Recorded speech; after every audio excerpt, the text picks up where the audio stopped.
ആരിഫ് ഹുസൈൻ, നോക്കൂ, ഈ നമ്മുടെ അനിൽ വിളയിൽ പറഞ്ഞതിനോട് അനുബന്ധിച്ച് ചില കാര്യങ്ങൾ പറയട്ടെ. അതായത് ഈ കുട്ടിയുടെ വിഷയം, ഈ മധ്യപ്രദേശിലെ പെൺകുട്ടിയുടെ വിഷയം, മൈനറായിട്ടുള്ള പെൺകുട്ടിയുടെ വിഷയം, അത് ഞങ്ങളിങ്ങനെ വാർത്ത കൊടുക്കുന്നതിൽ അതൃപ്തിയുള്ള ചിലരൊക്കെ വിളിച്ചിരുന്നു. ഈ കുട്ടിക്ക് പരിരക്ഷ ഉറപ്പുവരുത്തിയ ചിലർ കൂടി അതിൽ ഉൾപ്പെട്ടിരുന്നു.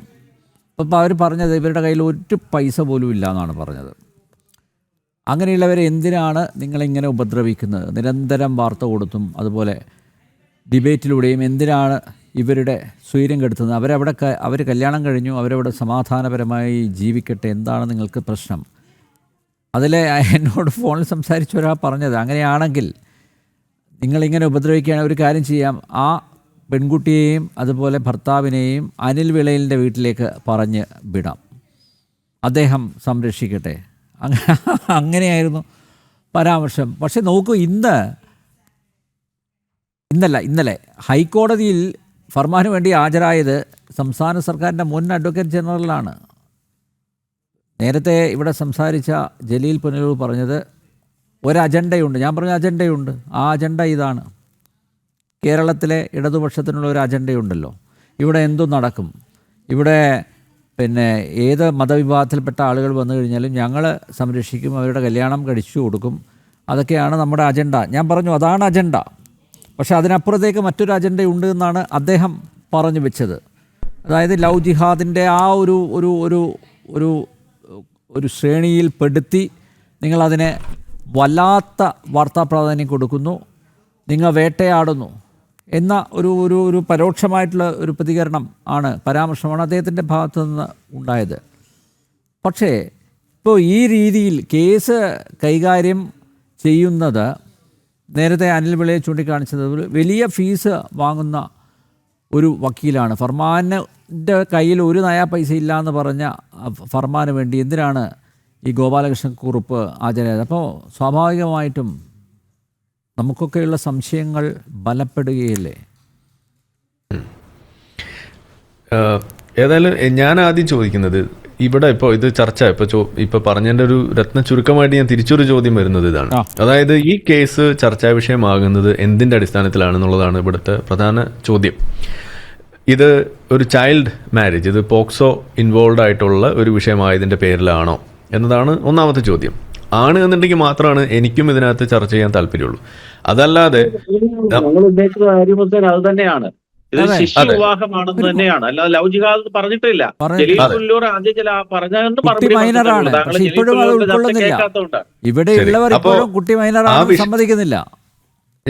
ആ വിഷയത്തിൽ തർക്കിക്കേണ്ട കാര്യം എന്താണെന്നുള്ളതാണ് എനിക്ക് മനസ്സിലാവാത്തത്. കാരണം ഒന്നാമത്തെ കാര്യം, മൈനർ ആണ് എന്ന ഒരു സംശയത്തിൻ്റെ പേരിൽ ഒരു കേസ് ഇവിടെ വന്നു കഴിയുമ്പോൾ, പ്രത്യേകിച്ച് ഇന്നത്തെ വിധിയിൽ നമ്മൾ കാണുന്നത് പോക്സോ കോടതിയാണ് അത് ജാമ്യം നിഷേധിക്കുന്നത് എന്ന് വരുമ്പോൾ, അവിടെ ആ ഏജ് അത് സംബന്ധിച്ചിട്ട് അവർക്ക് ബോധ്യപ്പെട്ടിട്ടില്ല, അതിൻ്റെ തെളിവ് അവിടെ വേണമെന്ന് പറയുന്നു. അതോടൊപ്പം തന്നെ കേരളത്തിൽ ആ കല്യാണം നടക്കുന്ന സമയത്ത് ഹാജരാക്കിയ പ്രായം സംബന്ധിച്ചിട്ടുള്ള രേഖ അത് ഫോർജ്ഡ് ആണ്, അത് കെട്ടിച്ചമച്ചതാണ്, അല്ലെങ്കിൽ അതുപോലെ ഒരു കള്ളരേഖയാണ് എന്നൊരു പരാതി കൂടി അവിടെ കിടക്കുമ്പോൾ അതൊരു വലിയൊരു കുറ്റം തന്നെയാണ്. ആ വിഷയത്തിൽ നമ്മൾ എന്തിനാണ് തർക്കിക്കുന്നത്? നമ്മൾ ഇവിടെ എന്താണ് വിയോജിപ്പ് എന്നുള്ളതാണ് എനിക്ക് മനസ്സിലാവാത്തത്. ആ വിയോജിപ്പ് വേണ്ടത് സത്യത്തിൽ ആർക്കാണ്? അത് ഫർമാൻ്റെ വക്കീലും അതുപോലെ തന്നെ സ്റ്റേറ്റും തമ്മിലുള്ളൊരു വിഷയമാണ്. അവിടെയാണ് സത്യത്തിൽ അതിൻ്റെ കാര്യങ്ങൾ അവിടെ നടക്കേണ്ടത്. അതിനപ്പുറത്തേക്ക് ഈ കല്യാണത്തിൻ്റെ വിഷയങ്ങളിൽ ലവ് ജിഹാദോ അതല്ലെങ്കിൽ കല്യാണം പൊട്ടിപ്പൊളിയുമോന്നോ ഇതുപോലുള്ള സാധനങ്ങളൊക്കെ ചർച്ച ചെയ്യാന്നൊക്കെ പറഞ്ഞു കഴിഞ്ഞാൽ അതിലൊന്നും ഒരു കഴമ്പില്ല എന്ന് മാത്രമല്ല, പ്രത്യേകിച്ച് എന്നെപ്പോലുള്ള ഒരാളോടൊക്കെ ചോദിക്കാൻ 2 കല്യാണം കഴിച്ച് അവിടെ മൂലയിലിരിക്കുന്ന ആളാണ് ഞാൻ. അപ്പോൾ അതുകൊണ്ട് അതിലൊന്നും ഒരു കഥയില്ല. കാരണം ഇതൊക്കെ വ്യക്തികൾ തമ്മിലുള്ള ബന്ധങ്ങൾ തമ്മിലുള്ള പ്രശ്നങ്ങൾ ഉണ്ടാകുമ്പോൾ സ്വാഭാവികമായിട്ടും അതിൻ്റേതായിട്ടുള്ള കാര്യങ്ങളിൽ അത് പോവും. പക്ഷേ തെളിവുകളുണ്ടെങ്കിൽ, പ്രത്യേകിച്ച് ഇപ്പോൾ കൺവേർഷൻ സംബന്ധിച്ചിട്ടോ അതല്ലെങ്കിൽ ഞാൻ ചില വാർത്തകൾ കണ്ടത് സിനിമയിൽ റോള് വാഗ്ദാനം ചെയ്തിട്ട് അതിൻ്റെ പേരിൽ ഒരു ചൂഷണത്തിൻ്റെ ഭാഗമാണ് എന്നുള്ള രീതിയിൽ വരെ കാണുന്നു.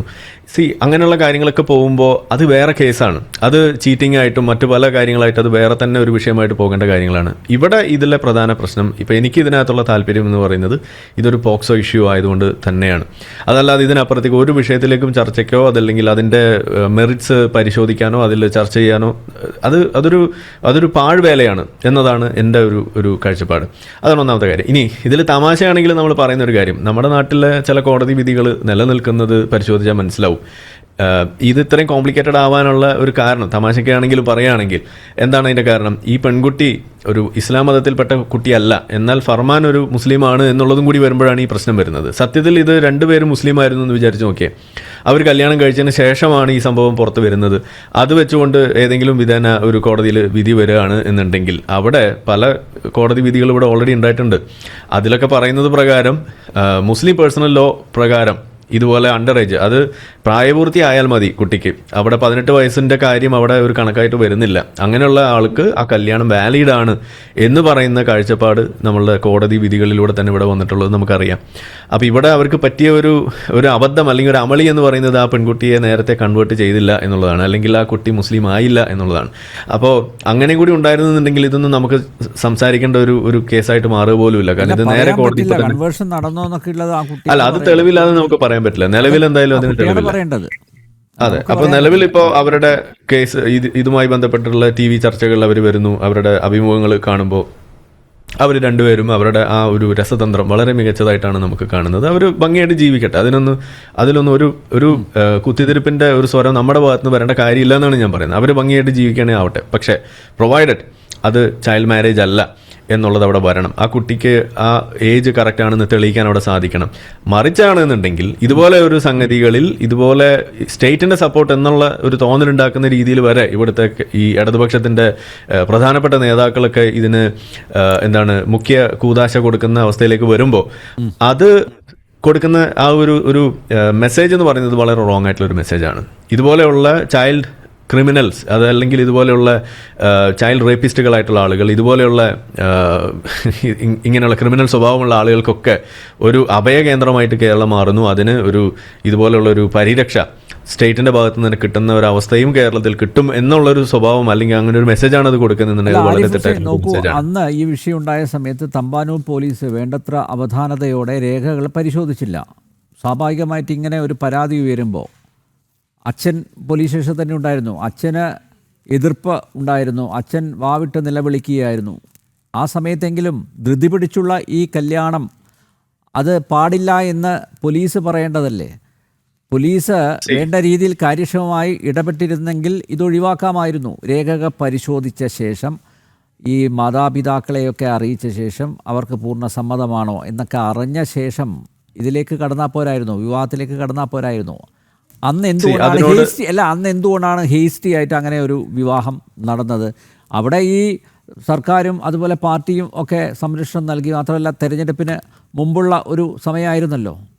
അപ്പോൾ ഇതാ മതേതര വിവാഹത്തെ ഞങ്ങളിതാ പ്രോത്സാഹിപ്പിക്കുന്നു. അന്ന് പറഞ്ഞതാണ് ഇങ്ങനെയുള്ളവർക്ക് കേരളത്തിലോട്ട് വരാം, ഞങ്ങൾ കൂടെ ഉണ്ട് എന്നാണ് പറഞ്ഞത്. അങ്ങനെ അതിലെ കാര്യം വളരെ കൃത്യമാണ്. അതായത് ഞാൻ ആ സംഗതി അങ്ങനെയല്ല കാണുന്നത്. അതായത് രണ്ട് പ്രായപൂർത്തിയായിട്ടുള്ള വ്യക്തികൾ അവർക്ക് കല്യാണം കഴിക്കണമെന്ന് അവർ സ്വയം തീരുമാനം എടുത്തുകൊണ്ട് അതിലേക്ക് മുന്നോട്ട് വരുമ്പോൾ അത് ആരെതിർത്താലും അത് നടക്കണമെന്ന് തന്നെയാണ് ഞാൻ പറയാം. അങ്ങനെ ഒരു പ്രായത്തിൻ്റെ ഒരു പ്രശ്നമേ അവിടെ ഇല്ല എന്നുണ്ടെങ്കിൽ രേഖകളൊക്കെ ഓക്കെയാണ്. സ്വാഭാവികമായിട്ടും അവർ ഹാജരാക്കിയ രേഖ പ്രകാരം പരിശോധിക്കേണ്ടതല്ലേ? അതിന്റെ ഉറപ്പുവരുത്തണ്ടല്ലേ? ആധികാരികത ഉറപ്പുവരുത്തണ്ടേ? അതാരാണ് ഉറപ്പുവരുത്തേണ്ടത്? അതാണല്ലോ അവിടുത്തെ ചോദ്യം. അത് ഉറപ്പുവരുത്തേണ്ടത് പോലീസാണോ അതോ ഈ മാരേജ് രജിസ്റ്റർ ചെയ്യുന്ന ആളാണോ? അവരുടെ മുന്നിലേക്ക് അത് ഹാജരാക്കുന്ന സമയത്ത് അതിൽ രേഖ പ്രകാരം 18 ആണോ എന്ന് മാത്രമല്ലേ നോക്കേണ്ട കാര്യമുള്ളൂ. പിന്നെ അതിന് മുന്നിലേക്കുള്ള രേഖകളിൽ പ്രശ്നമുണ്ടോ എന്ന് തപ്പി നോക്കേണ്ട കാര്യമൊന്നും അവിടെ വരുന്നില്ലല്ലോ. ആ പോയിന്റിൽ എന്തായാലും വരുന്നില്ല. പരാതിയായിട്ട് പോകുമ്പോൾ മാത്രമാണ് പ്രശ്നം വരുന്നുള്ളൂ. അപ്പോൾ ഒരു കാര്യം അവിടെ ക്ലിയർ ആണ്. പ്രായപൂർത്തിയായ രണ്ട് വ്യക്തികൾക്ക് അങ്ങനെ കല്യാണം കഴിക്കാനുള്ള അവകാശമുള്ള ഒരു രാജ്യത്താണ് നമ്മൾ ജീവിക്കുന്നത് എന്ന് വരുമ്പോൾ അത് ഏത് മതത്തിൽപ്പെട്ടതായാലും അതിനെ അനുവദിക്കുക എന്നുള്ളത്, അതിൽ ആ അവകാശത്തെ സംരക്ഷിക്കുക എന്നുള്ളതാണ് സ്റ്റേറ്റിന്റെ ബാധ്യത. ചെറിയൊരു വിയോജിപ്പുണ്ട്. കാരണം എന്ന് വെച്ച് കഴിഞ്ഞാൽ അവിടെ അന്ന് തൻ്റെ മകളെ തട്ടിക്കൊണ്ടുപോയതാണെന്ന് ഒരു അച്ഛൻ പോലീസ് സ്റ്റേഷനിൽ വെച്ച് പോലീസുകാരോട് പറയുന്ന സമയത്തെങ്കിലും പരിശോധിക്കാനുള്ള ഉത്തരവാദിത്തം പോലീസിനുണ്ടല്ലോ, തമ്പാനൂർ പോലീസിനുണ്ടല്ലോ. എന്തുകൊണ്ടാണ് അതിൽ വീഴ്ച വരുത്തിയത്? ഇപ്പോൾ രണ്ട് പ്രായപൂർത്തിയായ 2 പേർ വരുന്നു, അവർ രേഖകൾ ഹാജരാക്കുന്നു, ഒക്കെ ശരി, ഞാൻ സമ്മതിക്കുന്നു. പക്ഷേ അവിടെ ഒരു വലിയൊരു എതിർപ്പുണ്ട്. അച്ഛൻ അവിടെ വാവിട്ട് നിലവിളിക്കുകയാണ്, കരയുകയാണ്. ആ അച്ഛൻ്റെ വേദനയെങ്കിലും മനസ്സിലാക്കണമായിരുന്നല്ലോ. അങ്ങനെയല്ല, അതിനെ അങ്ങനെ കാണാൻ കഴിയില്ല എന്നാണ് പറയാം. അച്ഛൻ എന്താ ചെയ്യേണ്ടത് സത്യത്തിൽ? അങ്ങനെ പോലീസ് സ്റ്റേഷനിൽ വന്നിട്ട് ഒച്ചമ്പാളം ഉണ്ടാക്കുകയോ അല്ലെങ്കിൽ തടയാൻ ശ്രമിക്കുകയോ അല്ല വേണ്ടത്. അച്ഛൻ ചെയ്യേണ്ടത് കോടതിയെ സമീപിക്കുക, കുട്ടിയെ കാണാനില്ല എന്നോ അല്ലെങ്കിൽ കസ്റ്റഡി വേണമെന്നോ അങ്ങനെയുള്ള കാര്യങ്ങളിൽ നിയമപരമായ വഴി കൂടെയാണ് പോകേണ്ടത്. അതല്ലാതെ പോലീസിനോട് പറഞ്ഞുകൊണ്ട് അവിടെ പോലീസിനെ നിർബന്ധിച്ചൊരു കാര്യം ചെയ്യിക്കുക, അതല്ല അതിന്റെ വഴി. നിയമപരമായ വഴിയിലൂടെ പോകാൻ കഴിയും. പാവപ്പെട്ട നിരക്ഷരായിട്ടുള്ള ഒരു ഒരു ഒരു പിതാവ് അദ്ദേഹത്തിന് എങ്ങനെയാണ് കോടതിയിലോട്ട് പോകാൻ പറ്റുന്നത്? ആരദ്ദേഹത്തിന് നിയമസഹായം കൊടുക്കും? അഥവാ അങ്ങനെ നിയമസഹായവുമായിട്ട് ആരെങ്കിലും മുന്നോട്ട് വന്നു കഴിഞ്ഞാൽ ആരാ കൊടുക്കണമെന്ന് ഞാൻ പറഞ്ഞുതരാം. അനിൽ വിളയിന് കൊടുക്കാമായിരുന്നല്ലോ. അല്ല, ആർക്ക് അറിയണ്ടേ? ഈ പിതാവിന് അറിയണ്ടേ?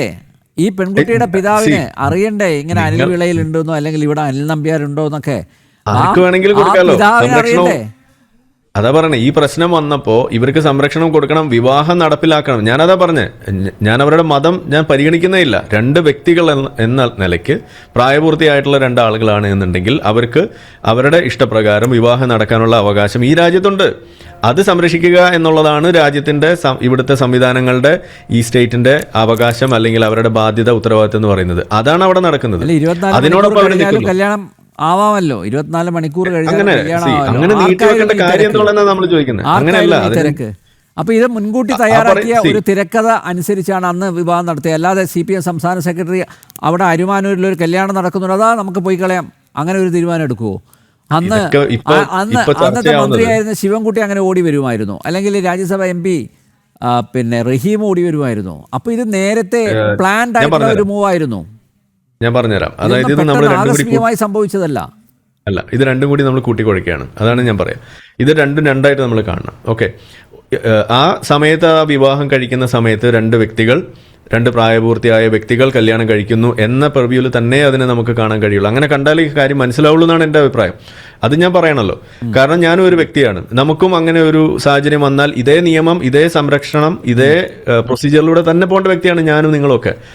ആ സംവിധാനത്തെ നമുക്ക് തകർക്കാൻ കഴിയില്ല. അതിനെ തകർക്കുകയോ അതല്ലെങ്കിൽ അവിടെ മാതാപിതാക്കളുടെ അല്ലെങ്കിൽ വളർത്തിയ ആളുകളുടെ വേദന എന്നൊക്കെ പറഞ്ഞുകൊണ്ടുള്ള സാധാരണ മാനിപ്പുലേറ്റീവ് ആയിട്ടുള്ള അത്തരം ടോക്സിക് ആയിട്ടുള്ള കാര്യങ്ങളെ നമ്മളിവിടെ ഉയർത്തി വെക്കാൻ വേണ്ടിയിട്ട് നമ്മൾ മുന്നോട്ട് വന്നാൽ ഇത് ഓണർ കില്ലിംഗ് വളരെയുള്ള സാധനത്തിലേക്കാണ് അത് പോവുക. നമ്മൾ പറയാറുണ്ട് ദുരഭിമാന കൊല എന്നൊക്കെ പറയുന്നത്. ഇവിടെ നമ്മൾ മനസമാധാനം കാണേണ്ടത് ഇതിൽ അങ്ങനെ ഒരു സാധനം നടന്നില്ലല്ലോ എന്നുള്ളതാണ് ഇതിനകത്ത് നമ്മൾ കാണേണ്ടത്. കാരണം സത്യത്തിൽ ഈ ഇന്ത്യയിൽ തന്നെ നടക്കുന്ന ഒരു സാധനമാണ് ഈ ദുരഭിമാന കൊല എന്ന് പറയുന്നത്. ഇതുപോലുള്ള കാര്യം ചെയ്തു എന്നതിൻ്റെ പേരിൽ സ്വന്തം അച്ഛനോ അതല്ലെങ്കിൽ ആങ്ങളമാരോ വന്ന് കൊന്നു തള്ളുന്ന അവസ്ഥ വരെ ഇവിടെ ഉണ്ട്. അപ്പോൾ അതൊന്നും ഇവിടെ നടന്നിട്ടില്ല. അപ്പോൾ അതിനെ തടയേണ്ട ബാധ്യതയാണ് സത്യത്തിൽ ഇവിടുത്തെ സ്റ്റേറ്റിനുള്ളത്. അപ്പോൾ രണ്ട് വ്യക്തികൾ, പ്രായപൂർത്തിയായ ആളുകൾ ഒരു തീരുമാനമെടുത്താൽ അതിനോടൊപ്പം നിൽക്കുക, അതിനെ നടപ്പിലാക്കുക, അതിനെ സംരക്ഷിക്കുക എന്നുള്ളതാണ് ഇവിടുത്തെ ഒന്നാമത്തെ ബാധ്യത. രണ്ടാമത്തെ കാര്യമാണ് ഇതിലെ ഏജ് എന്ന് പറയുന്ന കൺസേൺ.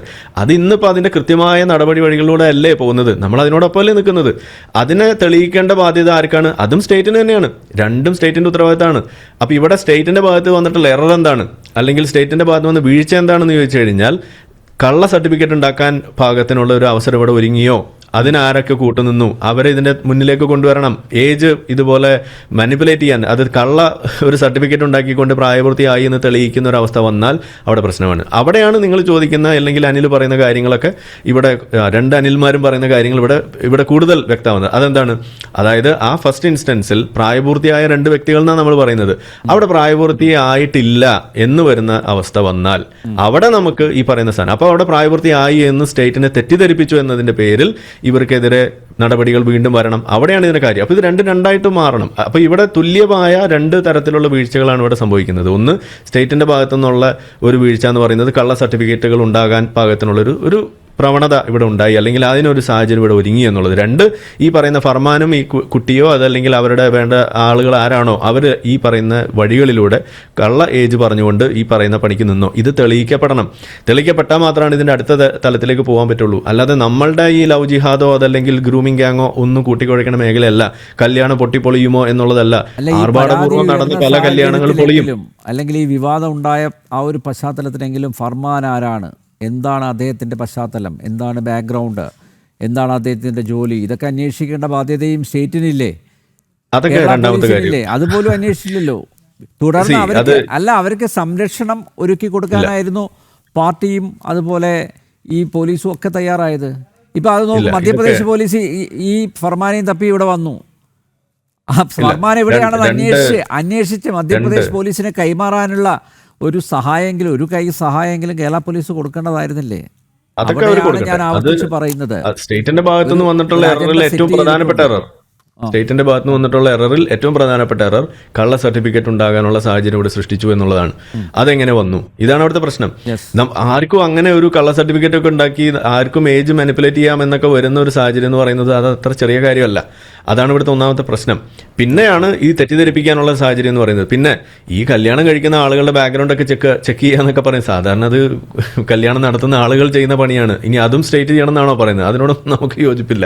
അത് അവര് ആലോചിക്കേണ്ട. അല്ലെങ്കിൽ ആ കല്യാണം ചോദിച്ചോട്ടെ, ഇപ്പോൾ ഈ 2 പേര് താങ്കൾ പറയുന്ന പോലെ പ്രായപൂർത്തിയായ 2 പേര് അവർക്ക് വിവാഹം കഴിക്കുന്നു, ആരെങ്കിലുമൊക്കെ തടസ്സം ഉണ്ടാക്കുന്നു, നേരെ പോലീസ് സ്റ്റേഷനിൽ പോയി കഴിഞ്ഞാൽ അവർ അതിനുള്ള സുഗമമാക്കി കൊടുക്കുമോ? പരാതി കൊടുക്കണം. ഞങ്ങൾ 2 പേര് 2 പ്രായപൂർത്തിയായ, ഇപ്പോൾ അതൊരു നല്ല ചോദ്യമാണ്.